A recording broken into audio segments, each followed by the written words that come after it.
Welcome to the Coach Cash Money channel, where I film or show you anything that I think is interesting and I put it up online for you. Thank you for stopping by. Today I'm going to show you a model game that my teacher showed me in the late 90s and early 2000s. This is a Soller Gambit game and we are playing it as black. It starts off D4. You can play knight f6. That's what I like to play today.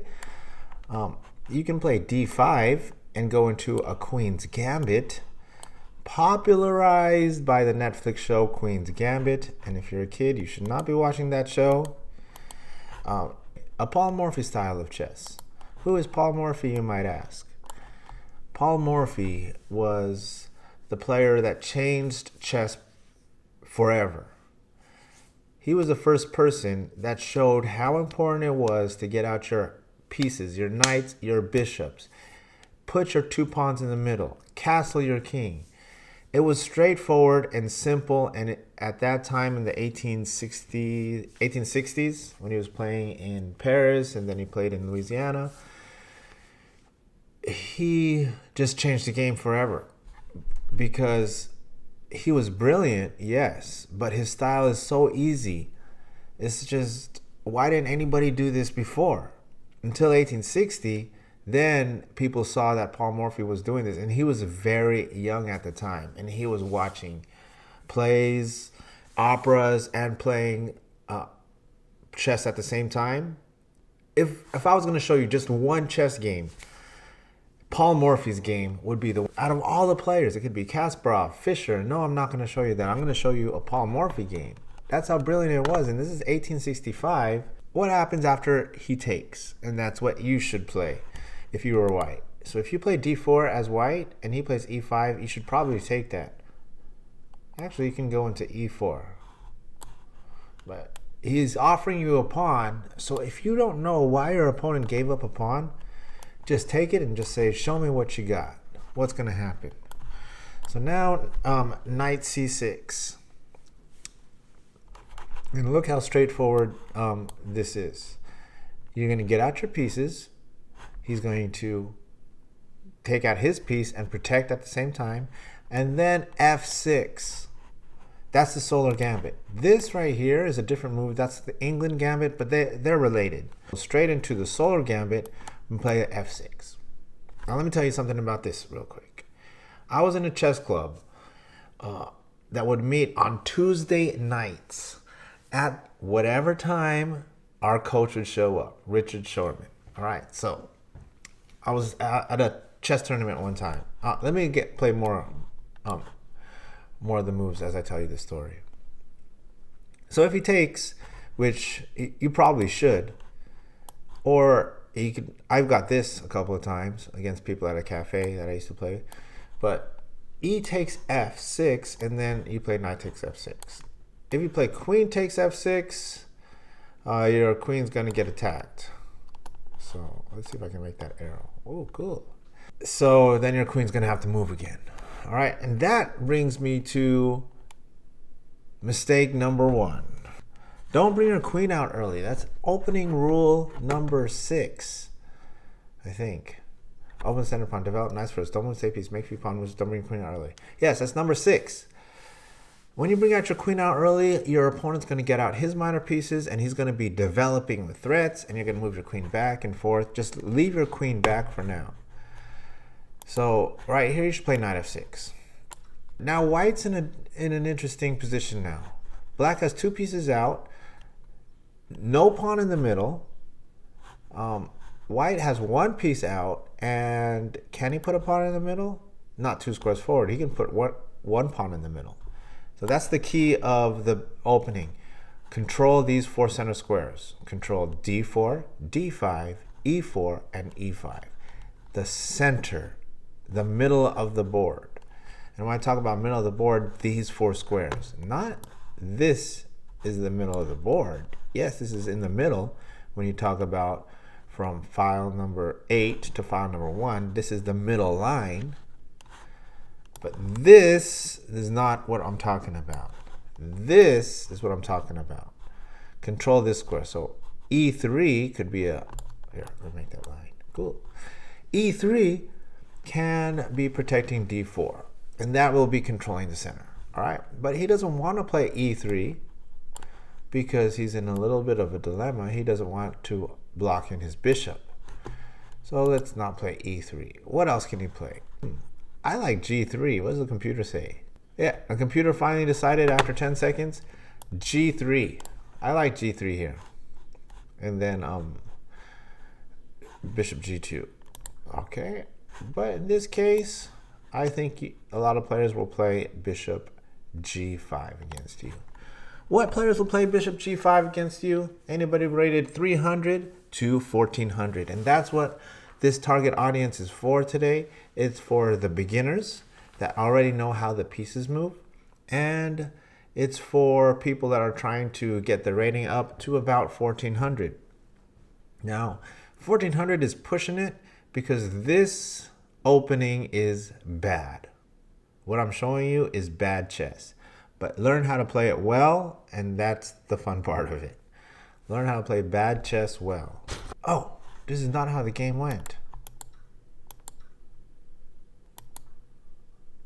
Oh, okay, so after here, knight d4. After knight d4, what is he trying to do with knight d4? White is hoping that black will play knight takes knight and then queen takes knight, and he simplified the position. And your queen is out, yes, but black is probably not going to want to play this because he'll block in his bishop. Maybe he'll play it anyway, though. And white's just going to go back, and there's no strong attack on the king. This is what happens with the beginner players. They get out their queen, and they get some kind of rush where I won. I want to tell my chess coach. I want to tell my dad. I want to tell my parents. I won in 4 moves. And that feeling is just so good that they come back to the next game and they try the same scholar's mate and it doesn't work. And they get their queen chased around the board and they end up losing their queen, and it didn't work this time. So that can stop you from getting better.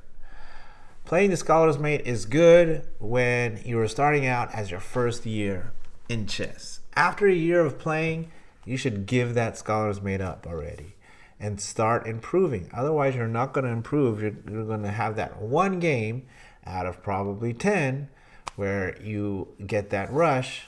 Mom, Dad, I won my chess game in 4 moves. And you see your parents' reaction, and you want that reaction, and that's a problem. So here, black does not decide to take it. He decides to play the Paul Morphy style and get out his minor pieces. And white trades it off. I'm teaching you this game today to show you a pattern and to give you something to try, the Soller Gambit. So now after, it's white's turn, isn't it? We gotta know whose turn it is. So now bishop g5. So this game, which I'm showing you here, is just a model game. Something for you to have fun with, to memorize, and to see the patterns. And why memorize model games? What happens is when you're a beginner, you like to just play, and you don't like to listen to your chess coach or your chess teacher. So if there was one suggestion I would give to you, if you have a chess coach, is to pay attention. You can ask questions, maybe 1 or 2 questions every 5 minutes, but let your chess teacher talk and listen. And what happens today with the kids that I teach, my usual group is about 20 kids, it's hard to keep their attention for more than 5 minutes, maybe 10 minutes. That can stop you from getting better. And the people that do get better are the people who pay attention and then do their work and do the extra work that I give them. So let's get on with the game. Bishop g5. Now this move right here is a losing position already. So if you are 1200, you can win from this. That's a big mistake already. And anybody can see why yet? Well, If this is a YouTube video, so you can't respond yet. Take a look. Where would you move if you were playing black? Bishop G2, Knight E4, D5, Castle, Bishop A6, Rook B8. It's just so many choices, right? So what did you pick? If you picked Knight to E4, you actually picked the right move. Why is this a good move, even though you lose your queen? Where would you go now? See it? Did you see knight takes f7, or did you see bishop takes not f7, f2? Bishop takes f2 is the answer. Can king take this bishop here, yes or no? No. Can the king move over here? No, because of the same reason. The knight is guarding the two squares there. All right, so white cannot take your queen here. So he has to go back.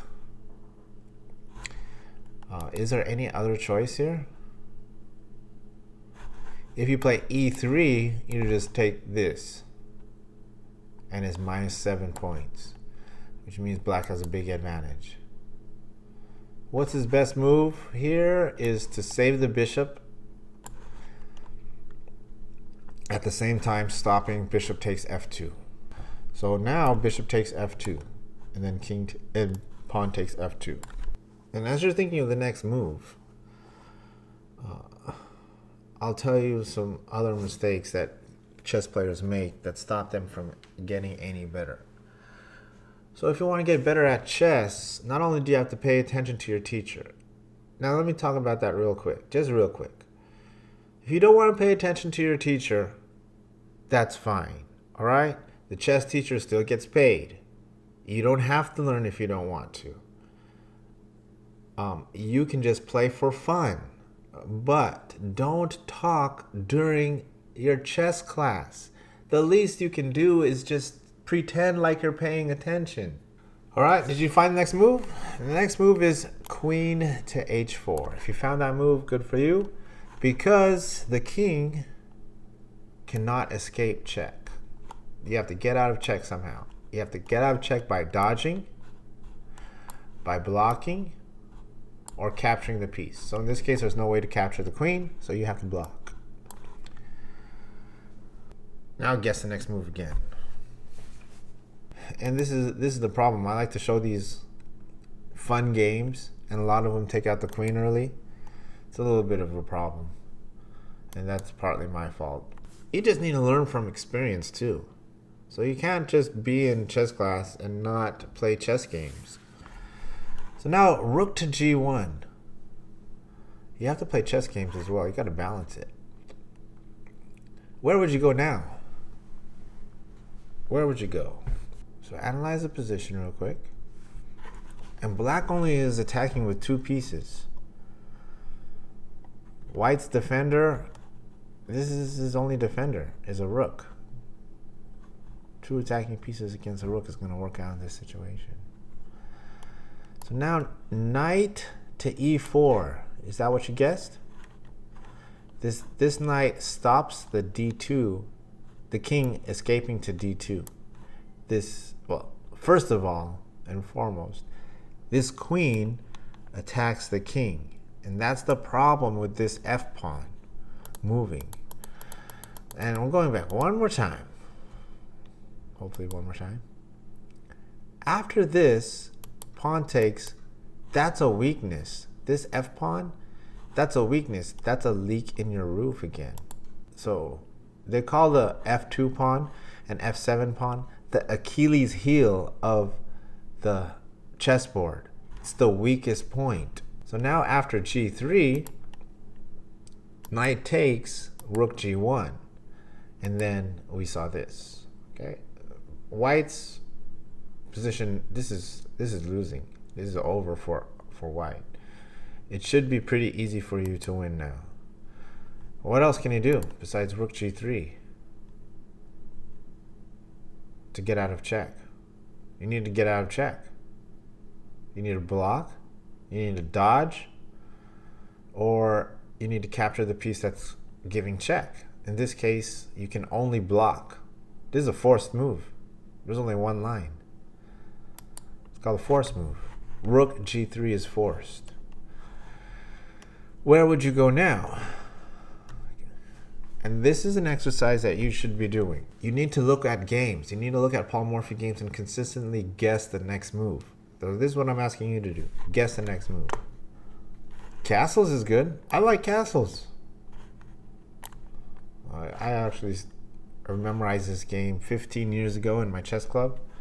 Castles would be great. All right. If you picked queen takes h2, you picked the best move, and this move will win right away because there is a checkmate threat, and this is not a forced checkmate yet. So this is the threat, checkmate. You see that threat? Checkmate threat. What can white do to stop that threat? Rook G2. All right, guess the next move again. All right, I didn't get through 10 mistakes, but the ones I did go over can't stop bringing their queen out early. They don't do their homework, but I'm not going to go over all 10 today. But I showed you the Soller Gambit, and we're going to have to end this video soon. If you guessed queen to h4, you are correct. That's the end of the game. It's it. What can black do? One more move, and you just take it. Can the king move here to d2? Yes or no? No. Can the king move here? No. There's no way to get out of check, and that is checkmate. Let's just go over that one more time as I talk about my chess club. This was all taught to me by Richard Shorman. He would give us 3 model games to memorize, and he would say, before the next lesson, if you must memorize these games. So we would sit down. He would say, okay, show me the model game number 1, and it was a Danish Gambit game, which I've shown in the previous video, in 2 videos before. And then I'd set the pieces back up again, and then he'd say, show me the Elephant Gambit game. And then I'd show him that. Without a piece of paper, I just moved the pieces on the board. Okay? And then he said, show me the Soller Gambit game. And I would show him this one. The next thing I would have to do in my chess club is to memorize the 30 chess rules. But he gave us 2 minutes to say all the 30 chess rules. And then we'd have to read a book called The Art of War by Sun Tzu. Then we would be accepted into this chess club. After we're accepted into this chess club, then we are tortured with his analysis. He would be honest. He would be straightforward. And he would tell us that's not where you should go. We still had a blast because it was not just chess. It was philosophy of life. It was world history. Then it was photography. He became my photography teacher. And that's the thing about chess, is that at any time in your life, you can come back to chess. So that's what I did. I took a break from chess, and then I got into photography, and he was fine with that. His goal with me was not to make me a grandmaster or a master. He genuinely looked out for my happiness. And that is what you should find in a chess coach. Somebody who truly loves what they're doing and wants the best for you. Okay? All right. Let's end the video there before I start tearing up. I hope you learned something from this video. Have a good day. Thanks again for watching. Don't forget to subscribe, give the video a thumbs up. I'll see you again in the next video.